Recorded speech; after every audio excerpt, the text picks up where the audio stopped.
In this module, we are going to discuss the differentiation and the integration properties of continuous time Fourier transform. And these two properties are closely related to each other. First up is the differentiation property. To derive the result, we write the inverse Fourier transform equation.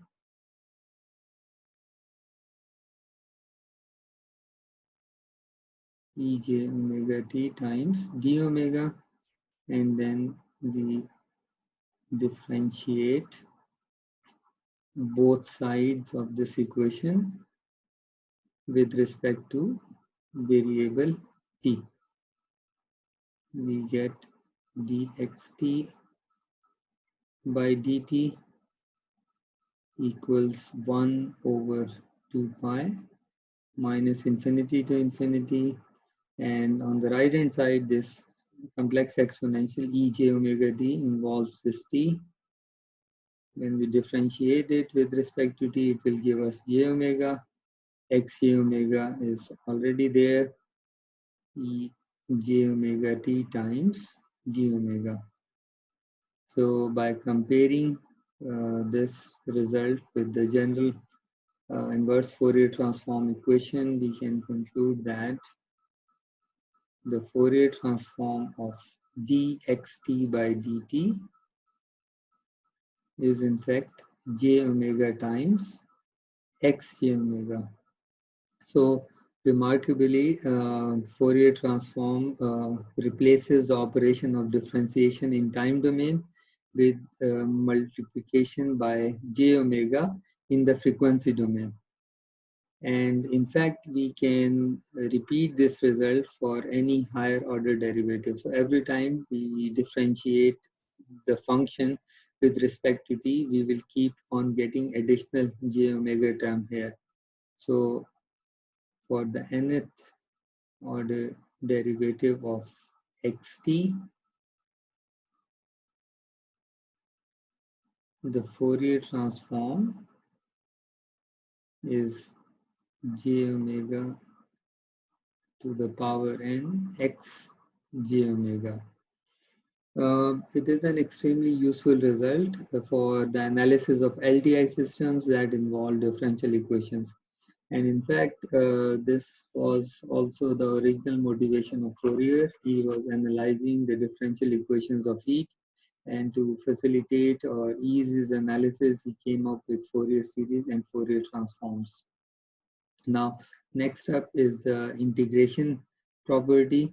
And since differentiation and integration are related to each other, and we have already derived the result for the differentiation case, so therefore it would seem that the integration would involve a term, a division by 1 over j omega in the frequency domain.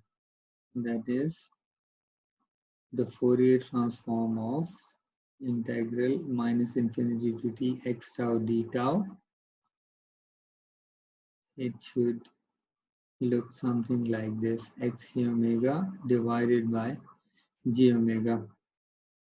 In fact, this is almost correct, except for the fact that there is an additional term as well. And that additional term arises because if we have two functions, for example, yt and yt plus c, where c is a constant difference, so both of them have the same derivative. However, this constant is lost in the derivation operation. And to recover this constant, which is in the time domain, we would need an impulse at omega is equal to 0 in the frequency domain. So therefore, we need an additional term, pi x0 times delta omega. So we have an impulse at omega is equal to 0, and this impulse is the DC, or average value, that can result from the integration. and in fact it recovers the constant that is lost in the derivation operation. So we close this module by quickly doing an example, and we want the Fourier transform of unit step function ut. We have already derived this result. We may have already derived this result in one of the practice exercises, but here we want to do it with the help of the integration property. So ut is the integral of unit impulse function delta t, and we already know the Fourier transform of this delta t. So let's call this delta t xt. Its Fourier transform we know is 1 for all the values of omega, and now applying the integration property ut equal minus infinity to t delta tau d tau. Its Fourier transform should be x j omega divided by j omega plus pi x0 delta omega. And the value of x0 is 1 because x omega is 1 for all the values of omega.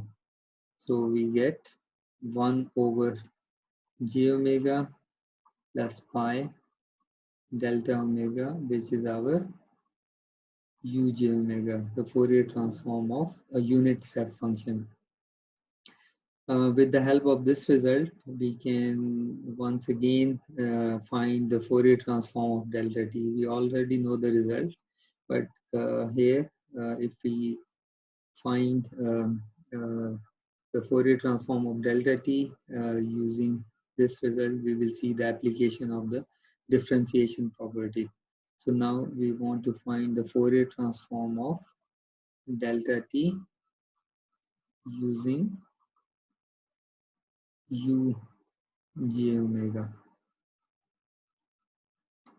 Delta t is the derivative of this unit step function. So from the differentiation property, the Fourier transform should be j omega times u j omega. And we have just now computed u j omega. We put it here, 1 over j omega plus pi delta omega.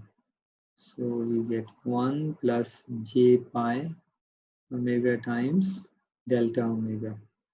And this thing is 0 because omega is non-zero only at omega is equal to 0. And when it gets multiplied with omega, it becomes 0 for all the values of omega, and we are left with 1, which is the Fourier transform of the unit impulse.